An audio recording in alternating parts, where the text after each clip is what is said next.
Star TV special news నేను నీరజ. మూసి మురికి కూపంగా మారింది. నీటి నిల్వ సామర్థ్యాన్ని కోల్పోయింది. ఆక్రమణలు పెరగడంతో పరివాహక ప్రాంతం కాలుష్యమైంది. ప్రాజెక్టుల్లో పూడిక వేగంగా పెరుగుతోంది. ఇప్పటికే డెడ్ స్టోరేజీ మొత్తం పూడికతో నిండిపోయింది. మూసిని కాపాడుకోవాలంటే కార్యాచరణ ప్రారంభం కావాలి.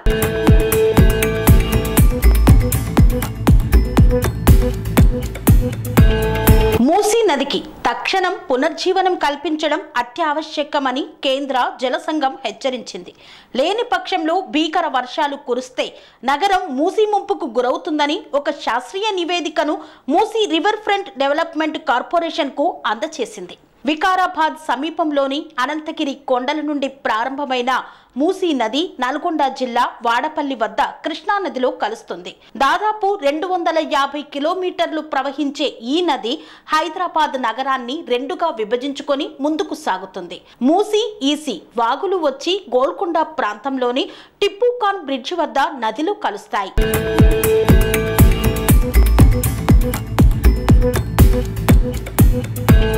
ఈ రెండు కలిసే ప్రాంతం నుండి నాగోల్ వరకు ప్రవాహం పూర్తిగా కాలుష్యమైంది. హైదరాబాద్ నగరం మధ్యలో మొత్తం 45 ప్రాంతాల మీదుగా మూసి మురికినీటి ప్రవాహం కొనసాగుతోంది.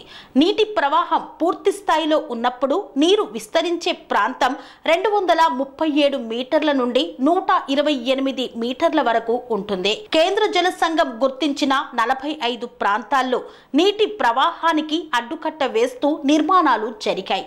ఈ నిర్మాణాల్లోనే అత్యధికంగా పేదలు జీవనం సాగిస్తున్నారు.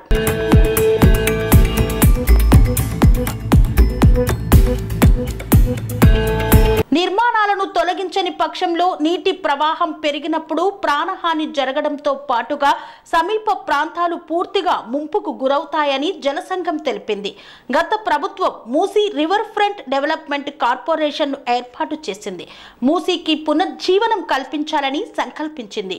కొంతవరకు కార్యాచరణ ప్రారంభమైనప్పటికీ మూసీని శుద్ధి చేసే పనులను పక్కకు పెట్టింది.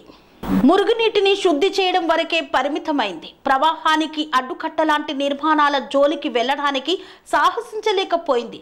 ఫలితంగా మూసీ పరివాహక ప్రాంతం తరచుగా ముంపుకు గురవుతూనే ఉంది.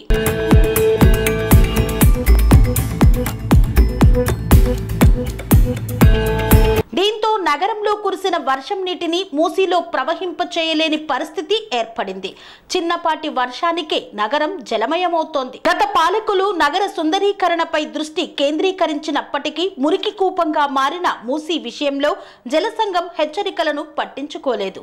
మరోసారి జలసంఘం హెచ్చరికల నేపథ్యంలో కాంగ్రెస్ ప్రభుత్వం జరగబోయే పరిణామాలను పరిగణలోకి తీసుకొని మూసీ పునర్జీవనానికి పూనుకుంది. మూసీ నది గరిష్ట వరద మట్టం నిర్ణయించేందుకు నీటి పారుదల శాఖ గతంలో నిపుణుల కమిటీలను నియమించింది. సిఏఎస్టీ ఇన్ఫ్రాస్ట్రక్చర్ కన్సల్టెన్సీ సంస్థ క్షేత్రస్థాయిలో అధ్యయనం చేసి తీసుకున్న క్రాస్ సెక్షన్ వివరాల ఆధారంగా నిపుణుల కమిటీ ఒక నివేదికను రూపొందించి మూసీ రివర్ ఫ్రంట్ కార్పొరేషన్ కు అందజేసింది.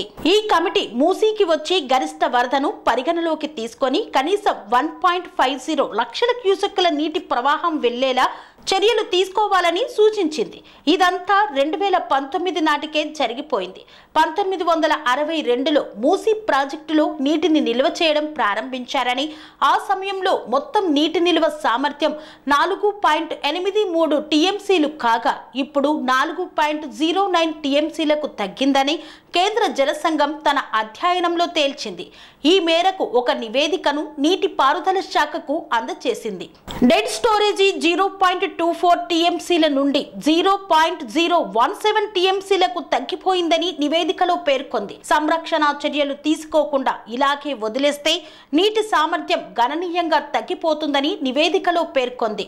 మూసీ రివర్ ఫ్రంట్ కార్పొరేషన్ గత ప్రభుత్వ హయాంలో నదీ గర్భంలో 12,500 వరకు ఆక్రమణలు ఉన్నాయని గుర్తించింది. ఇటీవల జరిపిన సర్వేలో ఆక్రమణలు 16,000 వరకు ఉన్నట్లు అధికారులు నిర్ధారించారు. మూసీ గర్భంలో జీవనం సాగిస్తున్న వారికి పరిహారం, ఇతర సౌకర్యాలు కల్పించి వారిని సురక్షితమైన ప్రాంతాలకు తరలించాలని భావించారు.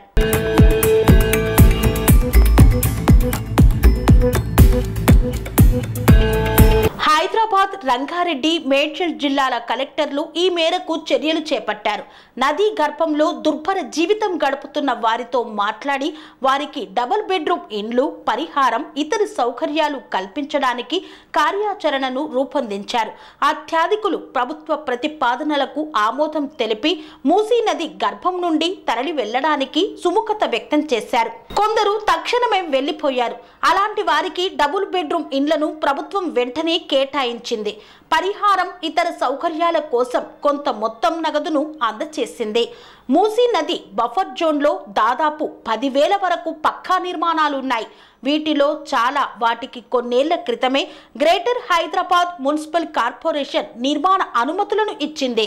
ఈ విధంగా అన్ని అనుమతులతో ఇల్లు నిర్మించుకున్న వారి విషయంలో ప్రభుత్వం ఆచితూచి వ్యవహరిస్తోంది.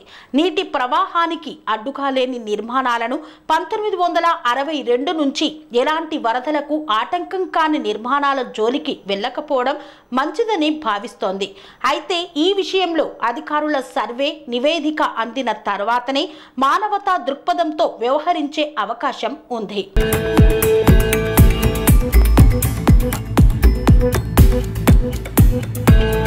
బఫర్ జోన్లలో జరిగిన నిర్మాణాల వల్ల వరద ప్రవాహానికి ఆటంకం ఏర్పడటం లేదని భావించిన పక్షంలో వాటి జోలికి వెళ్లకుండా భవిష్యత్తులో నిర్మాణాలు జరగకుండా బోర్డులు ఏర్పాటు చేసే ఆలోచనలో ఉన్నట్లు తెలుస్తోంది.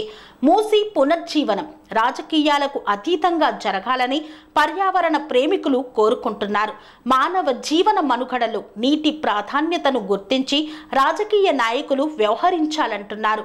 కాలుష్యమైన మూసీని శుద్ధి చేయడం, మురుగును తొలగించడం, పరిశుద్ధమైన నీటిని ప్రవహింపచేయడంతో నల్గొండ జిల్లా ప్రజలను కాలుష్యం నుండి కాపాడాలని ప్రభుత్వానికి సూచిస్తున్నారు. మూసీని పునర్జీవనం చేయని పక్షంలో పర్యావరణానికి పెనుముప్పు తప్పదని, కాలుష్యం కోరల్లో నగర జీవి చిక్కిపోవడం అనివార్యమని, నగరం వరద ముప్పు నుండి తప్పించుకోదని హెచ్చరిస్తున్నారు.